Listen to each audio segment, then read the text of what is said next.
তো আপনাকে আমি বলেছি আপনি ভিক্ষা করেন, বাপ বেটা ভিক্ষা করেন। এলাকার লোক যদি ভিক্ষা না দেয় তো চিরির বন্দরে যান, ট্রেন স্টেশনে মানুষের কাছে ভিক্ষা চান, দিবে।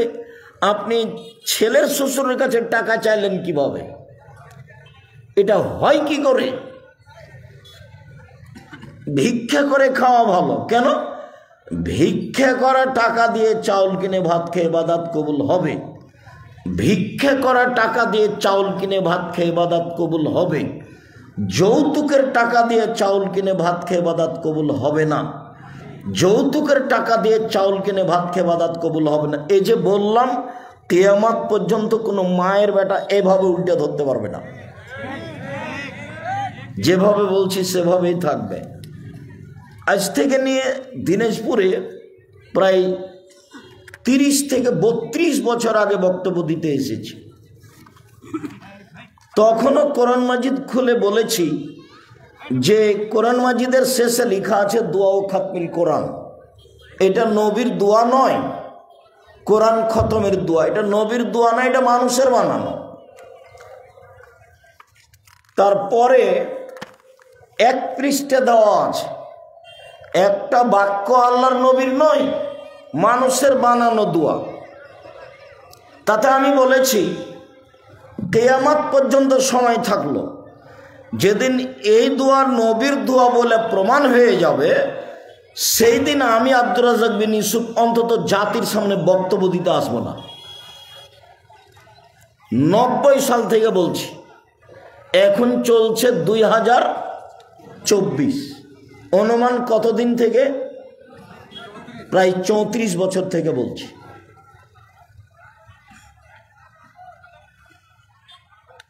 মানুষের বানানো কথা কোরআন মাজিদের গায়ে লেখা আছে দুয়ার নামে।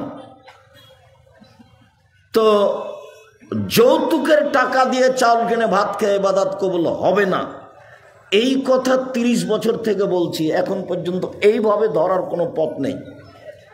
আপনি টাকা ছেলের শ্বশুরের কাছে নেন কোন লজ্জায়? আপনি নিবেন কিভাবে? কাজ করে খান, দিন মজুরি করে খান। শেষ পথ হলো উপার্জনের, ভিক্ষা করে খাওয়া। ভিক্ষা করে খান, বাপ বেটা ভিক্ষা করে খান। যৌতুক নেন কিভাবে? আগামীকাল সন্ধ্যা হতে হতে খাটখাটলা, চৌকি বাক্স, আলমারি, সাইকেল, মোটর সাইকেল, টাকা ফেরত দিতে হবে সন্ধ্যা হতে হতে। কাপুরুষের মতো বেঁচে থাকো কেন ছেলে? মানুষের বাড়িতে কাজ করে খাও। যদি কাজ করতে না পারো ভিক্ষা করো। শ্বশুরের কাছে টাকা নেও কেন? ও তো টাকা তো জায়েজ নয়, হারাম। এই হলো দ্বিতীয় অপছন্দ। তৃতীয় হলো যে বৃহত্তর রংপুর, বৃহত্তর দিনাজপুরের মানুষের বাড়ি ঘর প্রায় সাতক্ষীরার মতো। সাতক্ষীরার মতো মানে হলো এইদিকে একটা ঘর, ওইদিকে একটা ঘর, মধ্যে গরুর গাড়ির রাস্তা। তো আপনার চতুর্দিক ঘেরা নাই, এটা বাড়ি হলো কিভাবে? আপনি সালাম দিবেন কোথায়? আল্লাহর নবী যে বললেন যে বাড়িতে ঢুকলে সালাম দিয়ে ঢুকতে হবে। তো আপনার তো দরজাই নাই, ঘেরাই তো নাই, বউ ফাঁকা জায়গায় রান্না করে। আপনার বাড়ি যদি আমরা বেড়াতে আসি তো আমরা বলবো যে এই বাড়িটা হলো যাযাবরের বাড়ি।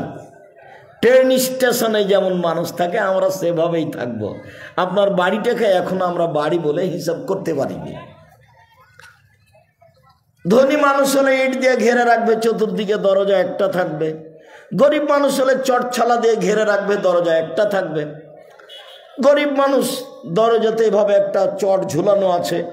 আপনার স্ত্রী যখন রাতে শুইতে যাবে তখন বিসমিল্লাহ বলে একটা কাঠখড়ি কিছু এভাবে রেখে দিবে।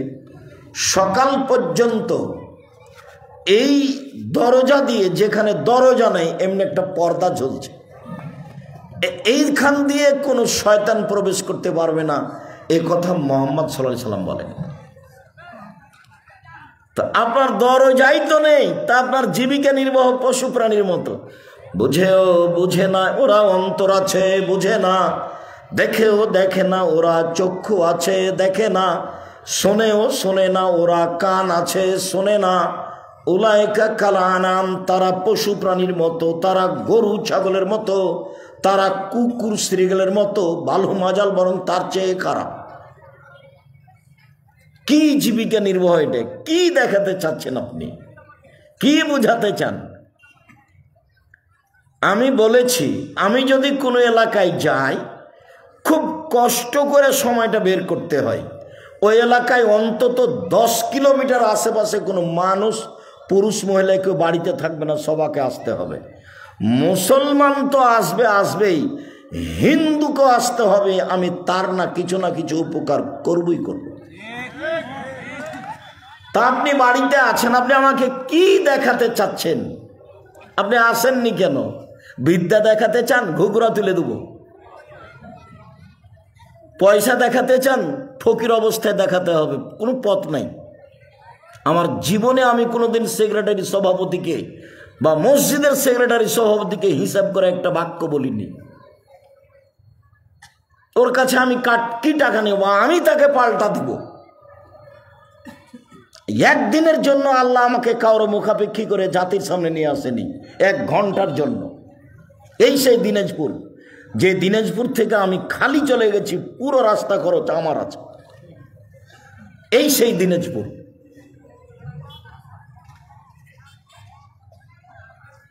জীবনে একদিন কারো মুখামুখি হয়ে দিন প্রচার করতে হবে, কারো পিছে পড়ে দিন প্রচার করতে হবে, এরকম 1 ঘন্টা সময় আল্লাহ আমার জন্য রাখেননি। আল্লাহ আমাকে তার চেয়ে উপরে রেখেছে।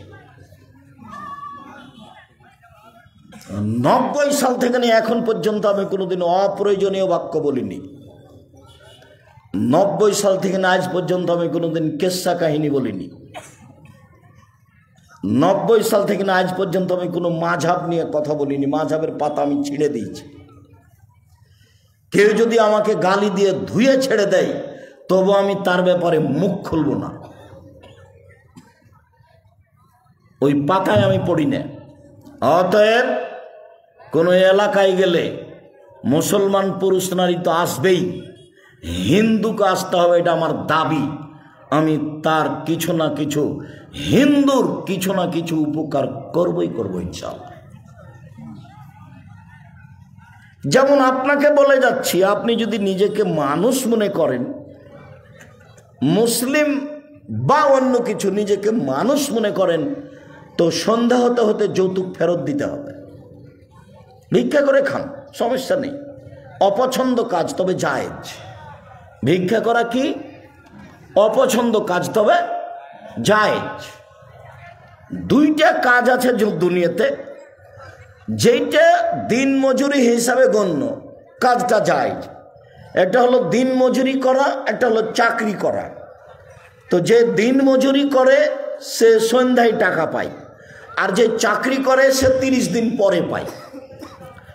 তো যে দিন মজুরি করে তার টাকা শেষ হয় সন্ধ্যায়, আর যে চাকরি করে তার টাকা শেষ হয় 25 দিনে।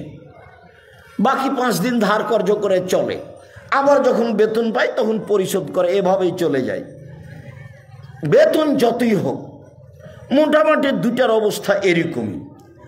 আরেকটা পয়সা উপার্জনের পথ আল্লাহর নবী বলেছেন, সেটা পছন্দ করেননি। সেটা হলো জমি চাষ। তাতে তিনি বলেছেন তাতে অন্তর শক্ত হয়। তাতে তিনি বলেছেন জমি চাষ করলে মানুষ মান সম্মান লাভ করতে পারে না। তার মানে আল্লাহ নবী ওই উপার্জনকে পছন্দ করলেন না, তবে করতে হবে। 3য় নম্বরে বললেন যে ব্যবসা করে খাওয়া।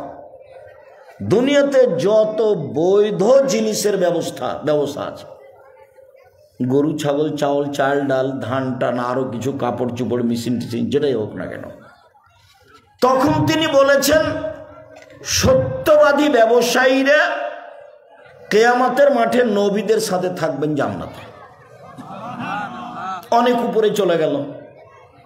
এরপরে তিনি বলছেন আর তিজারাত মাল কিদ ওয়াল হালাফ, ব্যবসাতে মিথ্যা কথা আসে, অনেক সময় কসমও চলে আসে। ফাসুবহু বিসাদাকা, তোমরা দান করো, সেটা মিটে যাবে। তার মানে উপার্জনের জন্য সবচেয়ে পছন্দ করলেন কোন পথকে? ব্যবসাকে। আর ভিক্ষাটাকে কোনো উপার্জন বললেন না, তবে নিষেধ করলেন না। বললেন ওয়াম্মাসাইলা ফালা তানহার, ভিক্ষুক যদি আসে তাকে তিরস্কার করো না, তাকে ধাক্কা দিয়ে বিদায় করো না। ও যা চাচ্ছে সেটা দাও, দিতে না পারলে ভালো কথা বলে বিদায় করো, তাহলে সেটাও একটা উপার্জনের পথ।